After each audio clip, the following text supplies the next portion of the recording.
स्वामी जी महाराज ने लिखा कि बड़े भाग मानुष्टन बाबा सुर दुर्लभ, सुर कहते हैं देवता को, दुर्लभ कहते हैं जो समान मिलने वाला, यानी कहते हैं कि ये मनुष्य शरीर देवता को भी मिलने वाला नहीं है। ये रामचरितमानस का जिस देवता के लिए रात दिन हम लोग तड़प रहे हैं, कोई लोग कहाँ कहाँ जाते हैं देवता की खुश करने के लिए, देवी देवता को प्रसन्न करने के लिए रात दिन कहाँ कहाँ यात्रा करते हैं। वो देवी देवता का यह हाल है, वो कहते हैं कि हमारे दरवाजे पर जो इंसान आया है भगवान से अखंड, यानी अपने लोग से प्रार्थना करते हैं कि हमको एक बार मनुष्य बना दो। क्यों? क्योंकि गोस्वामी जी नीचे लगते हैं साधन धाम और मोक्ष का द्वार, क्योंकि इसमें साधना का धाम है और मोक्ष का दरवाजा है। देवी देवता चाहते हैं कि हमको एक बार मनुष्य शरीर मिल जाता, इसी साधना में यानी इसी शरीर में साधना करके और इसी दरवाजे से भगवान के घर अब हमेशा हमेशा के लिए मालिक के लोक में चले जाते। ये देवी देवता तरसते, ये आपका रामचरितमानस का। तो प्रेमियों गुरु महाराज भी वही कहते एक लाइन में किराए का मसला, अगर आपने किराए यानी समय रहते किसी महात्मा से साधना करने का उनका सोबत नहीं किए, तब तक ये समय पूरा हो जाएगा और जैसे जमदूत आएगा धर्मराय के दरबार में आत्मा को ले जाकर रख देगा, ऐसे बटन दबाएगा, वहाँ सब आपने अच्छा बुरा क्या किया सब छप जाएगा।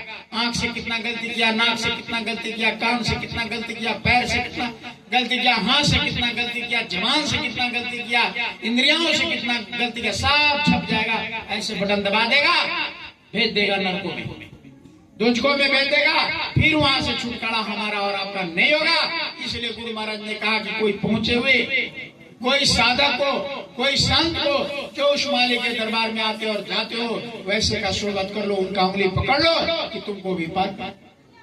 ये हमारे कबीर साहब भी कहे कि गुरु के बिना कल्याण किसी का नहीं हो, बिना गुरु का कल्याण किसी का नहीं। इसलिए गुरु की जरूरत। रामचरितमानस में भी कहा कि गुरु बिन भव निधि करे न कोई, बिरंची शंकर समूह। आप शंकर के समान बन जाइए, बिना गुरु का नहीं हो सकता।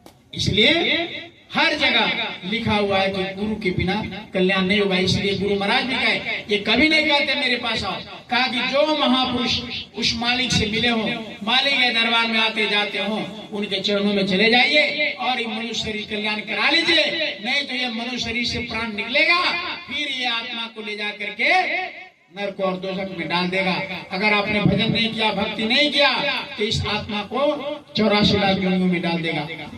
गुरु महाराज ने हाथ जोड़ करके विनती किया कि हमारे गांव-गांव में जनता भोली भाली है, उनको कोई धर्म कर्म का संदेश देने वाला नहीं है, जन जन तक मेरे संदेश को पहुंचा दो कि ये मनुष्य शरीर रहते हुए किसी महात्मा का सहारा लेकर के और अपनी आत्मा को जगा करके उस परमात्मा से जीते जी, मरने के बाद में किसी का लेटर पत्र नहीं आया कि स्वर्ग गया कि नरक गया कि कहाँ गया, लेकिन हम लिखवा देते हैं।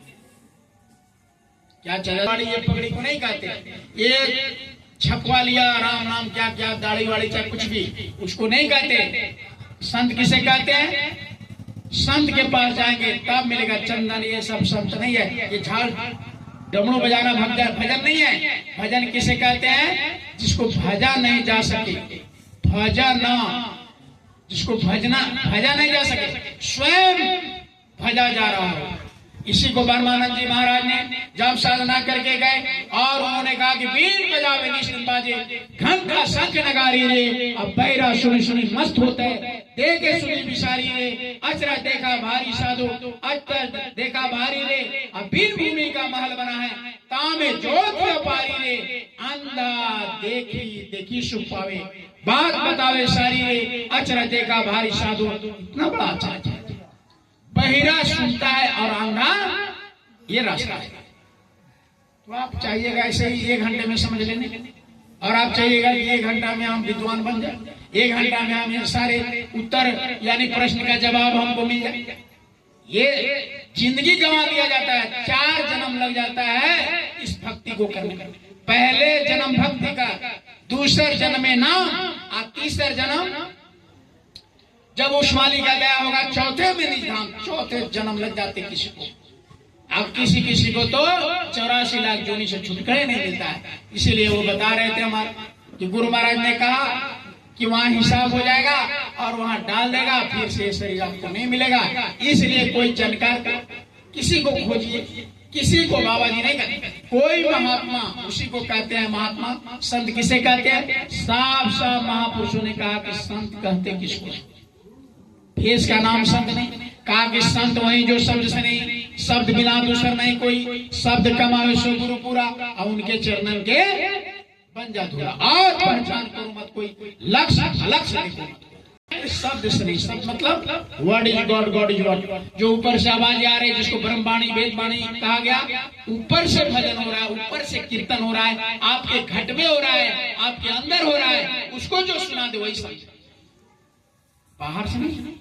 अब गुरु का मतलब कान फूंक दिया वो नहीं, इस कान में ऊपर से जो ब्रह्मवाणी वेदवाणी हो रहा है, मुसलमान भाई के किताब में कलमा हो रहा है लिख दिया, हिंदू भाई के लिख दिया ब्रह्मवाणी वेदवाणी, और वही इस्लाम धर्म में गैबी आवाज लिख दिया।